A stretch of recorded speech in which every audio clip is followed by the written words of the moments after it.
Hello, this is Dread, and in today's video topic, I just have a simple question for you. Are you tired of video games that take themselves a little too seriously sometimes? Well, Slormancer, one of the best ARPGs out in the market, in my opinion, is the complete opposite of that. Slormancer is a love letter to people like me, people who play these games for fun. And it's really hard to remember with the commercialization of gaming that has happened over the past decade that we're supposed to be playing these games for fun. And let me tell you, it's always interesting because I'll have a lot of people come and ask me, "Hey Dread, how do you play hundreds and hundreds and hundreds of builds and never get tired? Never get, never get a waning interest for the game?" Specifically Last Epoch in this case. And it's because I tell them it's because I'm having fun. A lot of these people, they'll play like Umbral Blades Falconer and like delete Uber Aberoth in like 20 seconds.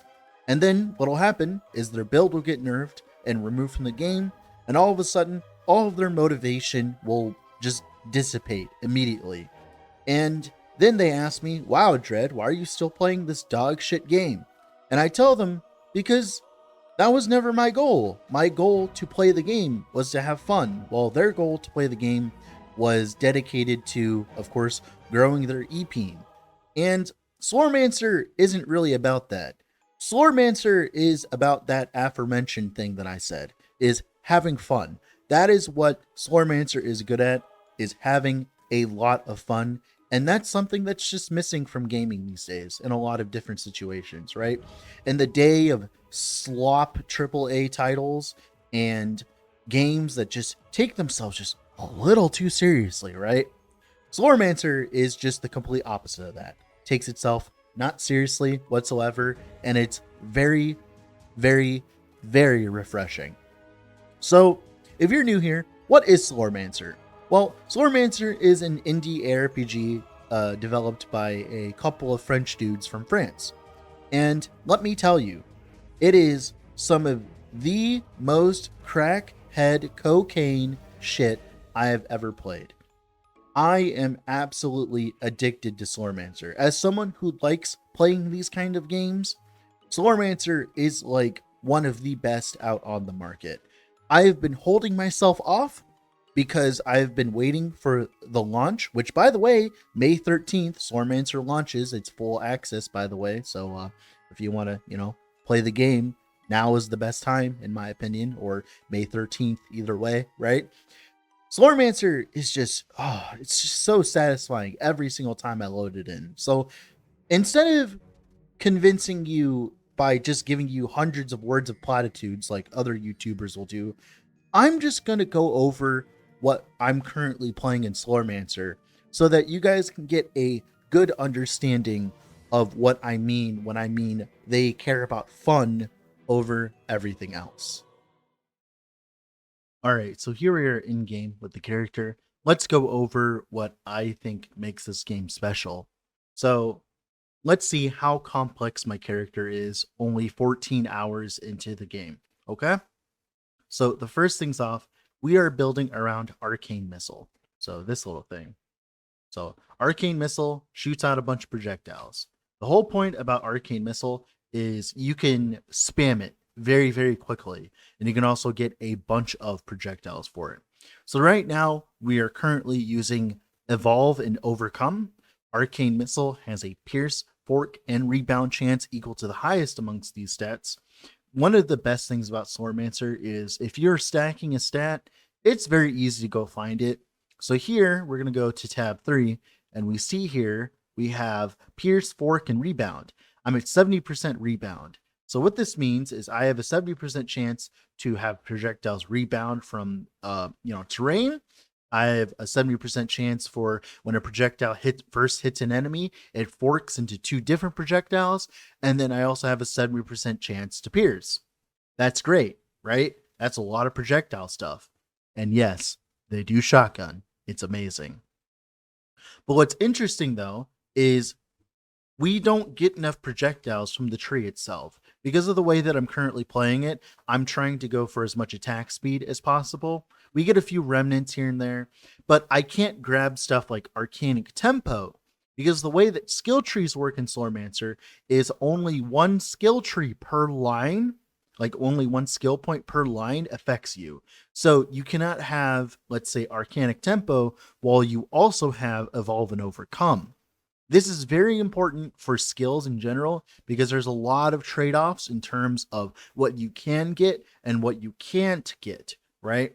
And Arcane Missile is a perfect example of that because either I can get Time Lock, which is a way of freezing things, or I can get Arcane Phalanx, which is better for single target. So I can either time lock things to death, or I can use Arcane Phalanx to change the interactions with my projectiles, which is way better for single target, right? But what's interesting though is because of this fact that I can't get that many projectiles, I'm running a Slorm Reaper that is specifically made to work with high attack speed skills and projectile skills. So we have Epic Resounding Drum Staff of War. So Reapers, you get their base version by finishing breaches, and then as you level them up, they grow in complexity. So here we have the Epic Resounding Drum Staff of War.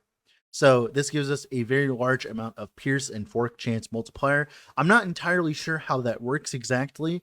I'm not entirely sure how that specific stat works, right? But whenever you cast a projectile skill with your primary or secondary skill, which is your 1 or 2 button, the following drum effects are added to cast in every subsequent cast until you reach the end of the drum loop. So first cast, deal 35% increased damage. Increased damage in this game works differently than, like, let's say Path of Exile or Last Epoch. Every single piece of increased damage is multiplicative with each other. So we have increased damage here, as long as they're in different buckets. Let's say I have like increased projectile damage or something like that, right? Or my arcane missiles deal increased damage. That will be multiplicative with this 35% increased damage from the Drum Staff of War. And then of course it gets Pierce and Fork, which we don't care about because we're forcing our Pierce and Fork with, of course, the skill tree.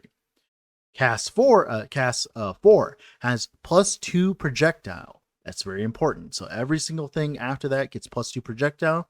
Then Cast 5 gets another 35% increased damage, which I believe is additive with Cast 1's increased damage. Then Cast 4 is 4 additional, so you're at 6 additional projectiles at this point. And then Cast 7 deals 35% increased damage. So as we ramp up in drums, we go from doing no projectiles to an absolute butt ton of projectiles. And of course, each of those projectiles can fork and then create 2 new projectiles, which then can rebound off terrain. And it leads to a lot of projectiles, as you can see in the footage. Now that's the first part of my build. The second part of my build is I am abusing the Ancestral Legacy tree. Oh wait, this game has a skill tree? Yes, it does. So right now we are infusing our attacks with fire. Now we are applying burn with that. The main reason we're doing this, we don't care about burn itself. Burn is an elemental thing. It does decent damage, but it's not what we're focusing on. You could focus on this if you want to, but it is not what I'm focusing on. That's actually what's making my arcane missiles glow red. If you actually look at the Ancestral Legacy tree, if I unequip this node real quick, right, they look normal. So of course, free MTX. Everyone loves free MTX, right?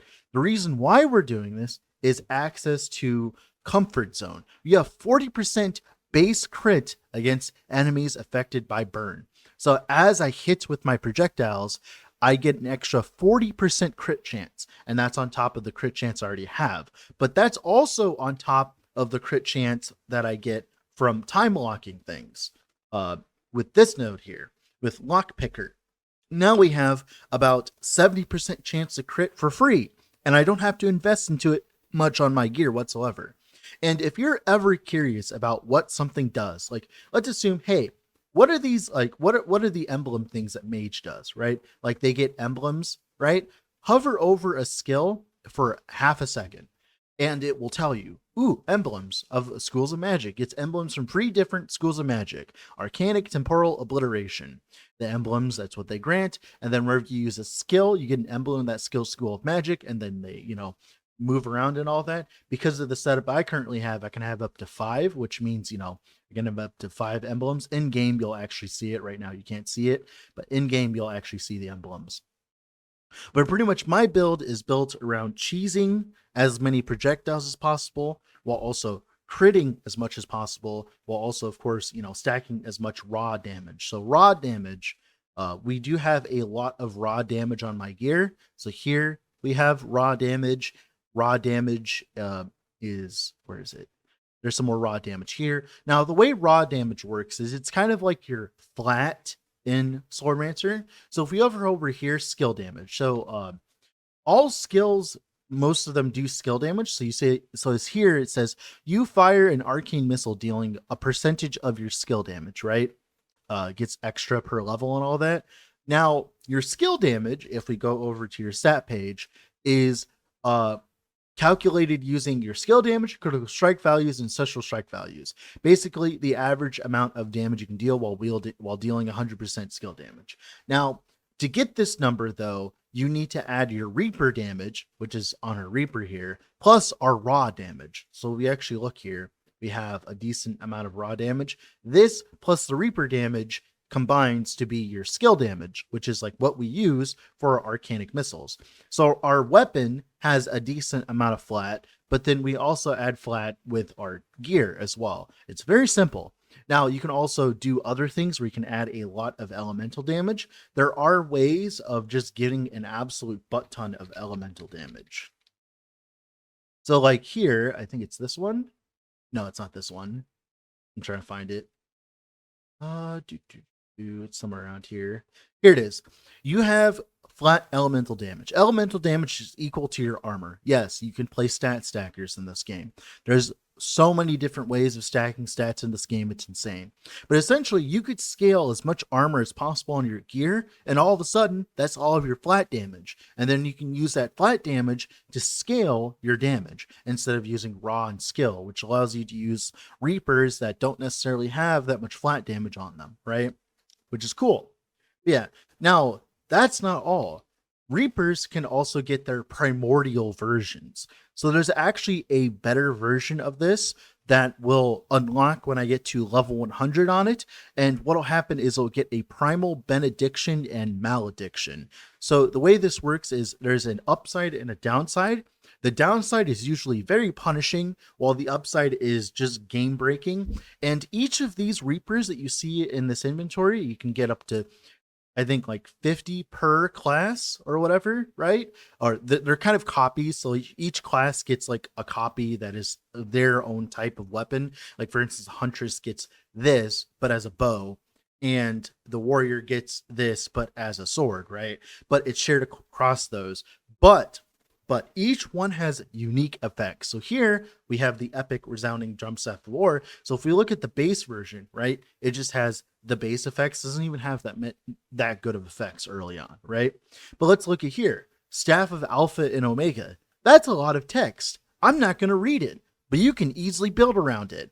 Look at this one, Thornbite Staff. Thorns damage actually able to be played in the game? That's crazy. You can actually play a Thorns build if you want, and it actually functions. Oh, you like mana stacking? Here you go. You can mana stack.